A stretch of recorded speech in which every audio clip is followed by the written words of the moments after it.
Pada tanggal 17 sampai dengan 19 Mei 2022, di SICC Tower lantai 11, diadakan peringatan hari ulang tahun World Prayer Assembly atau WPA yang ke-10. WPA yang pertama diadakan di SICC, Sentul International Convention Center, pada tahun 2012 dengan tema The New Wave is Coming. Ayat emasnya dari Habakuk 2 ayat 14 yang berkata, sebab bumi akan penuh dengan pengetahuan tentang kemuliaan Tuhan, seperti air yang menutupi dasar laut. Pengertian yang saya dapatkan adalah bahwa WPA tahun 2012 yang pertama ini mendeklarasikan akan datangnya suatu gelombang yang baru dari pencurahan Roh Kudus. Ini akan terjadi secara besar-besaran dan akan memenuhi seluruh bumi. Setelah WPA yang pertama ini selesai, saya masuk dalam proses Tuhan selama sekitar 6 bulan. Saya baru tahu bahwa ini merupakan persiapan bagi saya untuk mendeklarasikan tentang dimulainya Pentakosta yang ketiga dalam konferensi Empower 21 di SICC Indonesia pada tahun 2013.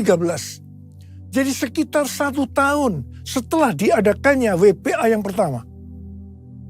Saya baru mengerti bahwa Habakuk 2 ayat 14 yang berkata, sebab bumi akan penuh dengan pengetahuan tentang kemuliaan Tuhan, seperti air yang menutupi dasar laut. Itu sebenarnya merupakan dasar pengertian tentang Pentakosta yang ketiga. Pengertian Pentakosta ketiga adalah sebagai berikut. Pentakosta ketiga adalah pencurahan Roh Kudus yang dahsyat di zaman ini, melebihi yang terjadi di Azusa Street. Pentakosta ketiga akan mengakibatkan penuhan jiwa yang terbesar dan yang terakhir sebelum Tuhan Yesus datang kembali.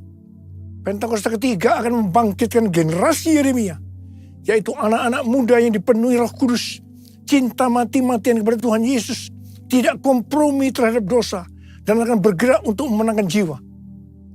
Pentakosta ketiga lahir di Indonesia dan bergerak ke bangsa-bangsa. Gerakan ini dari timur ke barat dan akan kembali ke Yerusalem. Pentakosta ketiga akan memberikan kuasa untuk menyelesaikan amanat agung, dan setelah itu Tuhan Yesus datang kembali. Karena itu, pengertian yang Tuhan berikan tentang hari ulang tahun WPA yang ke-10 ini adalah bahwa hari ulang tahun WPA yang ke-10 ini merupakan gong dimulainya pencurahan Roh Kudus yang dahsyat dari Pentakosta yang ketiga. Ini berarti masa penuhan jiwa yang terbesar dan yang terakhir sedang terjadi. Pada waktu Tuhan Yesus ditanya oleh murid-muridnya tentang tanda kedatangannya dan tanda kesudahan dunia ini, Tuhan Yesus menjawab, dan salah satunya terdapat dalam Matius 24 ayat 14 yang berkata, dan Injil kerajaan ini akan diberitakan di seluruh dunia menjadi kesaksian bagi semua bangsa. Sesudah itu barulah tiba kesudahannya. Tuhan Yesus pasti datang kembali. Karena itu Tuhan Yesus memberikan amanat agung kepada kita, agar kita pergi dan menjadikan semua bangsa sebagai murid Tuhan Yesus. Untuk menyelesaikan amanat agung, tidak bisa dengan kekuatan sendiri, tetapi harus dengan kuasa Roh Kudus. Hal ini seperti pesan terakhir dari Tuhan Yesus sebelum naik ke sorga kepada murid-muridnya. Di mana ini juga pesan kepada kita semua sebagai murid-muridnya. Yang terdapat dalam Kisah Para Rasul 1:8 yang berkata, tetapi kamu akan menerima kuasa kalau Roh Kudus turun ke atas kamu, dan kamu akan menjadi saksiku di Yerusalem dan di seluruh Yudea dan Samaria dan sampai ke ujung bumi. Setelah Tuhan Yesus terangkat ke sorga, 120 murid berkumpul di kamar loteng di Yerusalem. Apa yang mereka lakukan? Mereka semua bertekun dengan sehati dalam doa bersama-sama. Jadi mereka berdoa, memuji dan menyembah Tuhan dalam unity siang dan malam. Ini adalah prinsip restorasi Pondok Daud. Ini adalah prinsip menara doa. Setelah 10 hari mereka melakukan ini, pada hari raya Pentakosta, Roh Kudus turun memenuhi mereka. Mereka diberi kuasa untuk menyelesaikan amanat agung. Peristiwa ini disebutkan sebagai Pentakosta yang pertama. Pentakosta yang pertama ini dahsyat. Mengapa? Karena dalam kurun waktu beberapa ratus tahun, sekitar 70% dari dunia yang dikenal pada waktu itu yaitu yang berada di bawah pemerintahan kekaisaran Romawi, menjadi Kristen. Pertanyaannya, apakah amanat agung sudah selesai? Jawabannya, belum. Karena itu pada tahun 1906, Roh Kudus kembali dicurahkan di Azusa Street. Hamba Tuhan yang bernama William Seymour dipakai Tuhan. Peristiwa ini disebutkan sebagai Pentakosta yang kedua. Pentakosta yang kedua ini juga dahsyat. Mengapa? Karena melahirkan gerakan Pentakosta dan karismatik. Saat ini ada sekitar 700 juta orang yang diberdayakan oleh Roh Kudus. Pertanyaannya, apakah amanat agung sudah selesai? Jawabannya, belum. Karena itu hari-hari ini Roh Kudus kembali dicurahkan dengan dahsyatnya. Peristiwa pencurahan Roh Kudus ini disebutkan sebagai Pentakosta yang ketiga. Saya percaya dengan Pentakosta yang ketiga ini, amanat agung akan selesai. Dan Tuhan Yesus datang kembali. Perlu diperhatikan bahwa tugas utama kita adalah untuk menyelesaikan amanat agung dengan kuasa Roh Kudus Pentakosta yang ketiga. Curahkanlah kuasa-Mu Tuhan, mujizat terjadi di tempat ini. Curahkanlah kuasa-Mu Tuhan, mujizat terjadi sekarang ini. Curahkanlah kuasa-Mu Tuhan, mujizat terjadi di tempat ini. Curahkanlah kuasa-Mu Tuhan, mujizat terjadi sekarang ini. Mujizat terjadi sekarang ini. Mujizat terjadi sekarang ini. Melalui hari ulang tahun WPA yang ke-10 ini, Tuhan memberikan 3 pesan yang sangat kuat. Pesan yang pertama, Rick Riding, hamba Tuhan dari Menara Doa Sukat Halel Yerusalem, memberikan kunci antik dari kota tua Yerusalem kepada saya. Rick Riding bernubuat bahwa kunci antik ini dari kota tua Yerusalem ini untuk mengakui bahwa Tuhan telah menaruh kunci Daud di atas bahu saya untuk membuka pintu gerbang agar kemuliaan Tuhan bisa kembali ke Yerusalem dari timur, dalam hal ini dari Indonesia. Kalau saya berbicara tentang kunci itu diberikan kepada saya, itu berarti Tuhan berikan kepada kita semua. Nubuatan ini sesuai dengan nubuatan dari Cindy Jacob yang diucapkan di SICC pada tahun 2018 dalam konferensi Empower 21. Cindy Jacob bernubuat bahwa saya atau kita semua adalah messenger of the third Pentecost. Gerakan ini dari timur ke barat dan akan kembali ke Yerusalem. Saya percaya hari-hari ini gerakan dari Pentakosta ketiga sedang bergerak dari timur ke barat dan akan kembali ke Yerusalem. Haleluya! Pesan yang kedua adalah pesan mengenai hari Pentakosta tahun 2033 yang diperkatakan oleh 3 hamba Tuhan yang mewakili 3 aliran kekristenan, yaitu Pentakosta, Baptis, dan Anglican.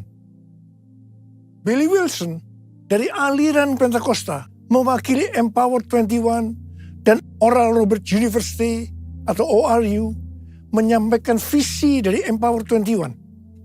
Dia mengatakan bahwa setiap orang di muka bumi ini akan diberi kesempatan untuk mengalami perjumpaan secara otentik dengan Tuhan Yesus Kristus melalui kuasa dan kehadiran Roh Kudus di hari Pentakosta tahun 2033. Wow!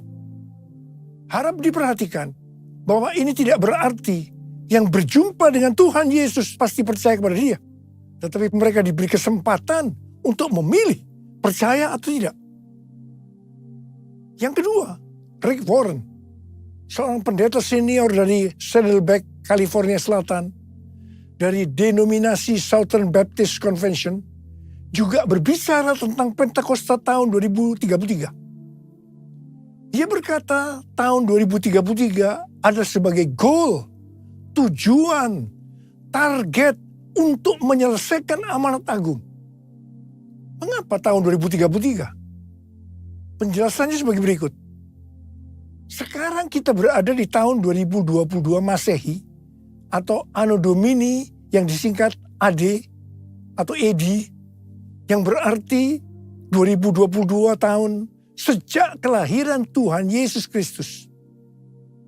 Jika Tuhan Yesus lahir pada tahun 0 Masehi atau 0 AD, maka berarti dia mati di kayu salib pada tahun 33 Masehi atau 33 AD. Karena Tuhan Yesus mati pada usia 33 tahun. Tuhan Yesus memulai pelayanannya pada usia 30 tahun dan lama pelayanannya selama 3,5 tahun. Jadi, Tuhan Yesus mati di kayu salib pada tahun 33 Masehi. Tuhan Yesus dibangkitkan pada tahun 33 Masehi. Tuhan Yesus memberikan amanat agung pada tahun 33 Masehi. Tuhan Yesus mengutus Roh Kudus yang berarti dimulainya gereja pada tahun 33 Masehi. Kesimpulannya bahwa tahun 2033 yang hanya 11 tahun dari sekarang ini adalah yang pertama hari ulang tahun ke-2000 dari kekristenan. Yang kedua peringatan 2000 tahun kebangkitan Tuhan Yesus. Yang ketiga peringatan 2000 tahun pemberian amanat agung. Dan yang keempat peringatan 2000 tahun kelahiran gereja.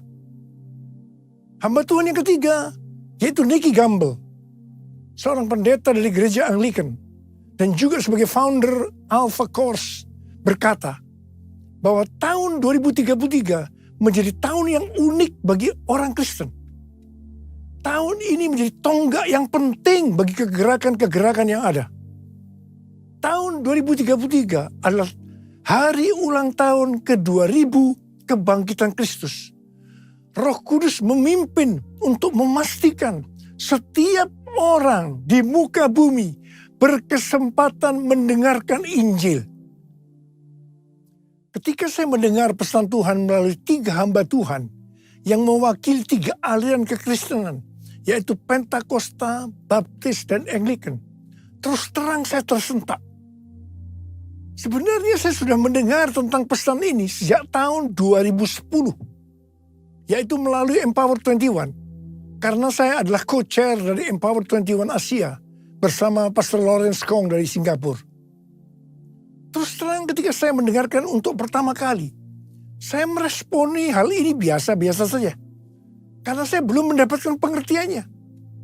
Tetapi ketika saya mendengar pesan ini di hari ulang tahun WPA yang ke-10, melalui 3 hamba Tuhan ini, saya seperti mendapatkan sesuatu pengertian. Sehingga sekarang saya berkata, yes, I got it. Saya langsung diingatkan oleh Tuhan sebuah ayat. Ketika Tuhan Yesus ditanya oleh murid-muridnya, apa tanda kedatanganmu?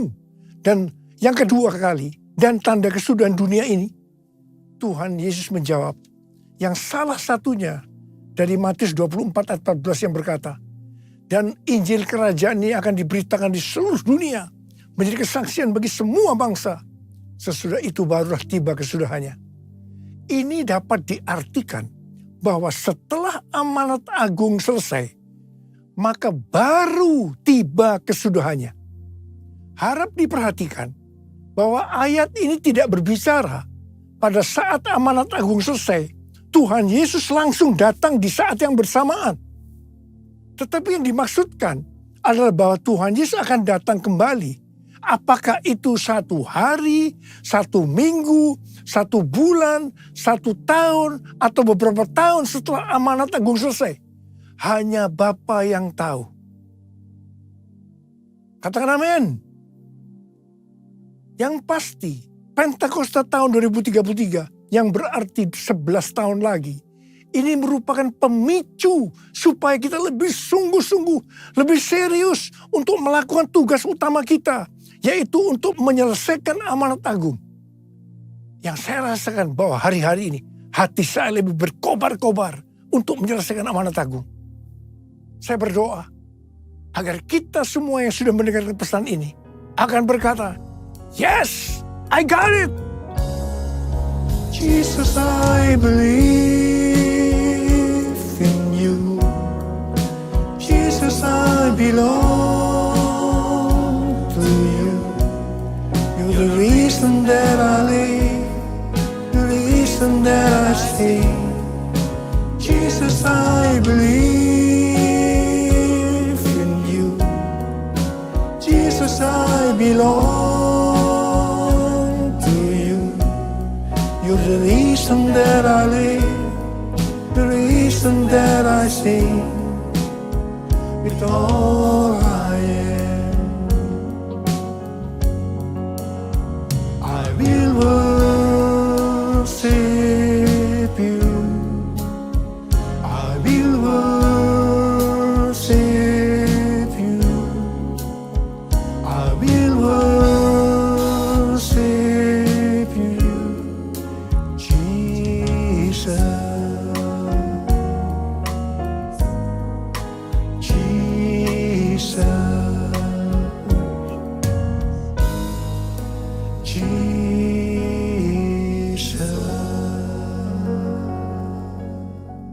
Pesan yang ketiga, yaitu tentang penanaman gereja baru. Akhir-akhir ini, pesan untuk menanam gereja baru sangat kuat. Bukan hanya di Gereja Betel Indonesia, melalui ketua umumnya Pendeta Ruben Adi Abraham, tetapi juga di Church of God. Saya ingat sekitar 30 tahun yang lalu, awal gereja kita GBI Gatsu, Tuhan menyuruh menanam gereja baru. Setelah saya membaca buku Peter Wagner yang berjudul Penanaman Gereja untuk Tuain yang Lebih Besar, penuntun komprehensif. Di situ dikatakan bahwa penginjilan paling efektif adalah dengan cara membuka gereja baru. Saya bertanya kepada Tuhan, bagaimana caranya Tuhan? Tuhan memberikan tuntunan agar dalam membuka gereja baru itu, kelompok intinya dari cell group yang saat itu bernama Family Altar. Jadi 5 Family Altar menjadi satu gereja baru. 7 Family Altar menjadi satu gereja baru. 10 Family Altar menjadi satu gereja baru. Dan seterusnya. Apa yang terjadi? Dalam kurun waktu sekitar 1,5 tahun, kita menanam lebih dari 200 gereja baru. Ternyata setelah itu, banyak dari gereja-gereja lain juga mengikuti menanam gereja baru. Terjadi persaingan yang sehat maupun tidak sehat dalam menanam gereja baru. Singkat cerita, lama-kelamaan visi membuka gereja baru makin lama makin kabur. Dan banyak cara-cara yang dipakai sudah tidak sesuai lagi dengan firman Tuhan. Akhirnya, melalui pandemi, penanaman gereja baru dengan cara-cara seperti itu dihentikan oleh Tuhan. Setelah 2 tahun pandemi, COVID-19 terjadi. Tiba-tiba Tuhan berbicara lagi agar menanam gereja baru. Dan goalnya adalah menjadikan mereka sebagai murid Tuhan Yesus. Jadi kalau dulu yang dipikirkan hanya jumlah jemaat yang ikut ibadah hari Minggu saja, tanpa memperhatikan kualitas kehidupan sebagai orang-orang Kristen. Sekarang justru Tuhan menekankan tentang pemuritan untuk menyelesaikan amanat agung melalui penanaman gereja baru. Saya mengajak saudara untuk melakukan perintah Tuhan ini, yaitu menanam gereja baru dengan goal menjadikan mereka sebagai murid Tuhan Yesus. Kita harus menyelesaikan amanat agung Tuhan Yesus. Dan setelah itu, Tuhan Yesus datang kembali. Maranatha. Kita sudah mendengar pesan Tuhan yang Tuhan sampaikan kepada kita. Saya mau berdoa buat saudara. Agar Tuhan mengurapi kita semua. Dan pengurapan itu akan mengajar kepada kita. Apa yang harus kita lakukan. Kita akan mengerti. Karena itu mari, angkat tangan kita. Katakan bersama-sama. Yesus, Yesus, kau berarti bagiku. Yesus, Yesus, kau segalanya bagiku. Panggil nama Yesus. Yesus, Yesus, kau berarti bagiku. Yesus, Yesus, kau segalanya bagiku. Kau segalanya bagiku. Kau segalanya bagiku. Mari kita berbahasa roh. Yang sudah berbahasa roh, kita berbahasa roh. Yang belum berbahasa roh, jangan diam. Katakan haleluya. Haleluya. Horiala basyakara bara bara bara bara bara bara. Horala bara bara bara bara bara. Bapa, curahkan pengurapan-Mu buat kami semua. Pengurapan Tuhan akan mengajar kepada kami. Kami akan menangkap benar-benar pesan-Mu ya Tuhan hari ini. Terima pengurapan Tuhan. Terima. Kami terima pengurapan-Mu Tuhan. Kami terima pengurapan-Mu. Kami terima pengurapan-Mu ya Tuhan. Kami terima. Oh, rala bara bara bara bara bara bara bara bara bara bara. Oh Tuhan, terima kasih. Tuhan, terima kasih. Tuhan, terima kasih. Tuhan, terima kasih.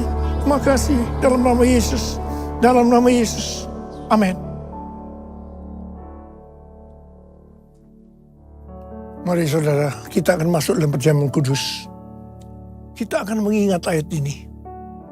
Sebab setiap kali kamu makan roti ini dan minum cawan ini, kamu memberitakan kematian Tuhan sampai Ia datang. Perjamuan kudus adalah perjamuan Tuhan Yesus sendiri. Setiap kali kita masuk dalam perjamuan kudus, Tuhan selalu berkata, biarlah ini menjadi peringatan akan daku. Biarlah ini menjadi peringatan akan daku. Karena itu mari, arahkan hati saudara kepada kebaikan Tuhan. Kita akan mengingat kebaikan Tuhan. Mari tundukkan kepala. Bapa, siapakah kami sebelum kami mengenal Engkau?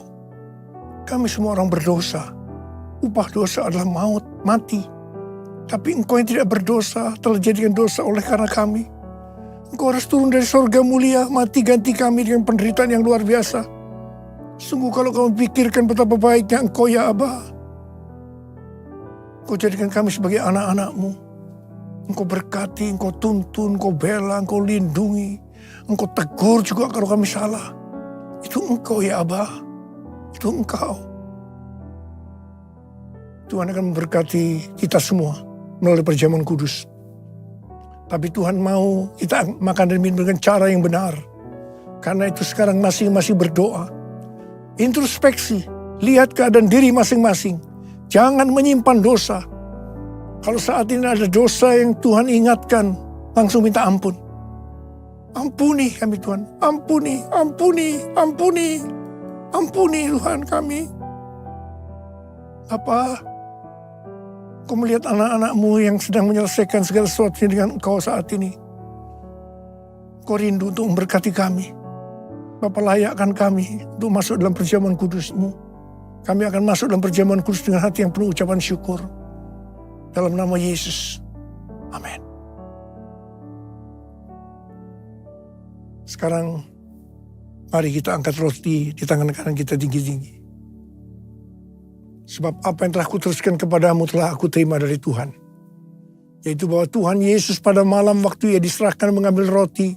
Dan sesudah itu Ia mengucap syukur atasnya. Dia memecah-mecahkannya dan berkata, inilah tubuhku yang diserahkan bagi kamu. Perbuatlah ini menjadi peringatan akan aku.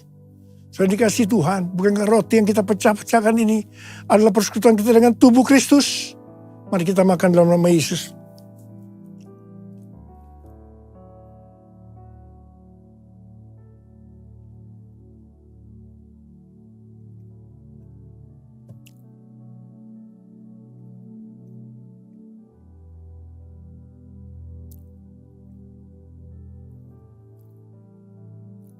Angkat cawan di tangan kanan kita tinggi-tinggi.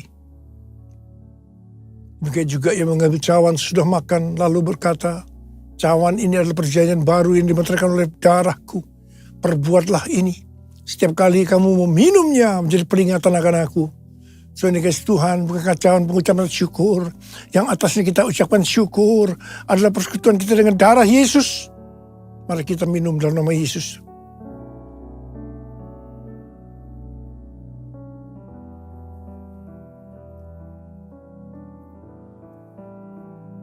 Ucapkan syukur dan terima kasih dengan suara. Jangan diam. Tuhan terima kasih Tuhan. Tuhan terima kasih ya Tuhan. Terima kasih ya Bapa. Bapa terima kasih ya Bapa. Oh raraba syakaraba ya raraba laba laba. Engkau baik ya Tuhan. Engkau baik ya Tuhan. Engkau baik. Engkau melihat anak-anak-Mu saat ini Tuhan. Ada berapa banyak yang membutuhkan kesembuhan. Ada berapa banyak yang membutuhkan mujizat Tuhan. Angkat tangan saudara. Kau melihat tangan-tangan yang terangkat Tuhan. Mereka membutuhkan kesembuhan. Mereka membutuhkan mujizat. Mereka membutuhkan pertolongan Tuhan. Sekarang terima kesembuhan. Terima. Dalam nama Yesus. Sembuh dalam nama Yesus. Sembuh dalam nama Yesus. Sembuh dalam nama Yesus. Bapa terima kasih. Bapa terima kasih. Engkau baik. Engkau baik ya Abah. Engkau baik. All my life you have been faithful. All my life you have been so good. With every breath that I am able, oh, I will sing of the goodness of God. All my life you have been faithful.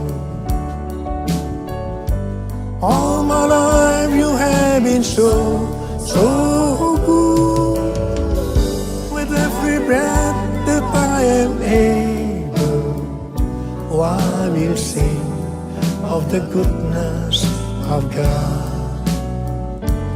I will sing of the goodness of God. I will sing of the goodness of God.